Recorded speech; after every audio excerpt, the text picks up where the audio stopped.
வணக்கம். இன்னைக்கு நாம பார்க்க போற விஷயம் உங்க மனசுக்கு அமைதியையும் உங்க வாழ்க்கைக்கு ஒரு அர்த்தத்தையும் கொடுக்கக்கூடிய ஒரு நம்பிக்கையான செய்தி பத்தி தான். வாங்க இது என்னன்னு கொஞ்சம் ஆழமா பார்க்கலாம். உங்க மனசுக்குள்ள சில சமயம் ஒரு விதமான அமைதி இல்லாத மாதிரி ஒரு உணர்வு வருதா? ஏதோ சொல்ல முடியாத கேள்விகள் இல்லைன்னா ஒரு சின்ன பயம் உங்களை சுத்தி இருக்கிற மாதிரி நீங்க உணர்ந்திருக்கீங்களா? நீங்க மட்டும் தனியா இப்படி உணரலங்கிறத முதல்ல புரிஞ்சுக்கோங்க. சரி, நம்ம முதல் பகுதிக்குள்ள போலாம். உங்கள் இதயத்தின் அழைப்பு. இங்க நம்ம ஒரு முக்கியமான விஷயத்த புரிஞ்சுக்கணும். உங்களுக்குள்ள இருக்கிற அந்த அமைதியற்ற உணர்வு இருக்கு இல்லையா, அது ஏதோ தப்பா நடக்குதுன்னு அர்த்தம் இல்லை. அது ஒரு அழைப்பு, ஒரு தெய்வீக அழைப்பு.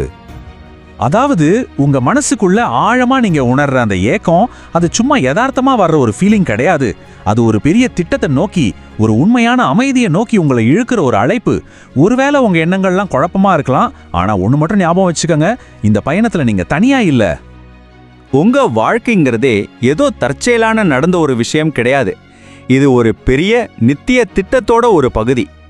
நீங்க ஒரு மிக அற்புதமான நோக்கத்துக்காக உருவாக்கப்பட்டிருக்கீங்கிறத நீங்க புரிஞ்சுக்கிற இந்த நிமிஷம் அது உங்க வாழ்க்கையில ஒரு பெரிய திருப்பு முனையா இருக்கலாம். நீங்க மனசுக்குள்ள பேசிக்கிற அந்த சொல்லப்படாத ஜெபங்கள், உங்க கண்ணிலிருந்து வர ஒவ்வொரு சொட்டு கண்ணீர், நீங்க ரொம்ப பலவீனமா உணர்ற அந்த தருணங்கள் எல்லாமே பார்க்கப்படுது. எதுவுமே வீணா போகல. ஒரு பெரிய மாற்றம் வரணும் நீங்க ஆழமா விரும்புறீங்க இல்லையா? அந்த தேடலே உங்களுக்குள்ள விதைக்கப்பட்டிருக்கிற ஒரு நம்பிக்கை தான். சரி, இப்ப நாம இந்த செய்தியோட மைய புள்ளிக்கு வர்றோம். பாரங்களை விடுவிக்கும் தருணம். இங்க ஒரு விஷயத்தை தெளிவா புரிஞ்சுக்கணும். சரணடைறதுங்கிறது பலவீனம் கிடையாது, அது ஒரு மிகப்பெரிய தைரியமான செயல். பாருங்க, இந்த அழைப்பு ரொம்பவே நேரடியானது.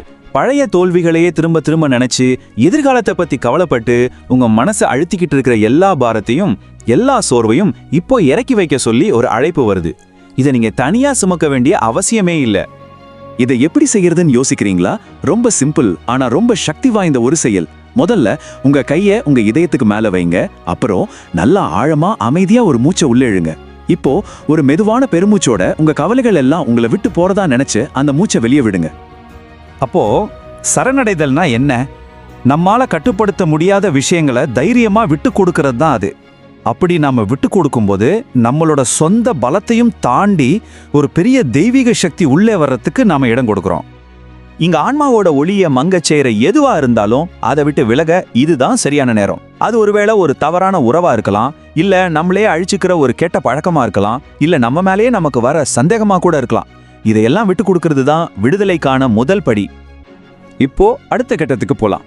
நீங்க பாரங்களை இறக்கி வச்சதுக்கு அப்புறம் என்ன நடக்கும்? வலியிலிருந்து பலத்திற்கு. ஆமா, இங்க கிடைக்கிற வாக்குறுதி என்ன தெரியுமா? உங்க பழைய காயங்கள் எல்லாம் உங்களுடைய மிகப்பெரிய பலமா மாறப்போகுது. இந்த மாற்றம் எப்படி நடக்குதுன்னு பாருங்க. இது ஒரு அற்புதமான பரிமாற்றம்.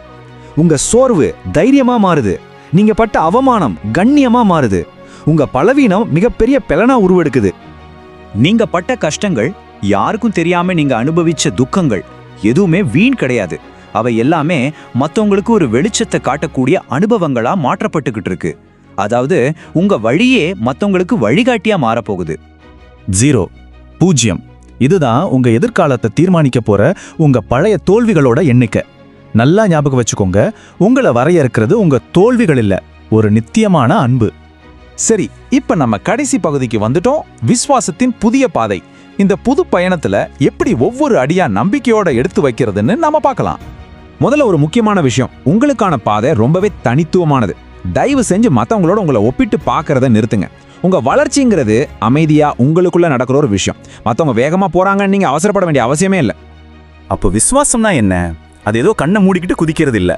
நம்ம கண்ணுக்கு எதுவும் தெரியாத நேரத்துல கூட நமக்கு நல்லது நடந்துகிட்டு இருக்குன்னு உறுதியா நம்புறது தான் விசுவாசம். இந்த நம்பிக்கை தான் சந்தேகத்துக்கு எதிரான உங்க கேடயம். சில சமயம் நாம காத்திருக்க வேண்டியிருக்கும் இல்லையா? அந்த காத்திருப்பு காலங்கள் தாமதம் கிடையாது, அது ரொம்ப அவசியமான தயாரிப்பு நேரம். அந்த நேரத்துல தான் உங்க குணம் செதுக்கப்படுது, உங்க பலம் ஆழமா வேரூந்துருது. வரப்போற ஒரு பெரிய அறுவடைக்காக உங்க ஞானம் கூர்மையாக்கப்படுது. கடைசியா இந்த வாக்குறுதியை கேளுங்க. உங்களுக்காக வைக்கப்பட்டிருக்கிற திட்டம் நீங்க கற்பனை செஞ்சு பார்க்கறத விட ரொம்ப ரொம்ப பெரியது. இது உங்க எதிர்காலத்தை பத்தி ஒரு ஆழமான நம்பிக்கையையும் ஒரு பெரிய எதிர்பார்ப்பையும் கொடுக்குது இல்லையா? இப்போ இந்த ஒரு கேள்வியோட இந்த உரையாடலை நாம முடிக்கலாம். இந்த கேள்வி நேரடியா உங்களுக்கானது. இப்போ கேட்ட இந்த நம்பிக்கையின் அடிப்படையில உங்க அடுத்த அடியை விசுவாசத்தோட எடுத்து வைக்க நீங்க தயாரா? இத பத்தி நீங்க அமைதியா யோசிச்சு பாருங்க. நீங்கள் இன்னும் ஜீசஸ் ஃபேக்ட்ஸ் தமிழ் சேனலை சப்ஸ்கிரைப் செய்யவில்லை என்றால் இப்பொழுதே சப்ஸ்கிரைப் செய்யுங்கள். இந்த சேனலில் உள்ள முழு நீள ஆன்மீக பாட்காஸ்ட் எபிசோடுகளையும் பார்த்து மற்றவர்களுடன் ஷேர் செய்ய வேண்டும் என்று நான் கேட்டுக்கொள்கிறேன். இதன் மூலம் உங்களுடையும் உங்களை சுற்றியிருப்பவர்களுடையும் வாழ்க்கையில் தேவனுடைய அமைதி நிறைந்திருக்கட்டும்.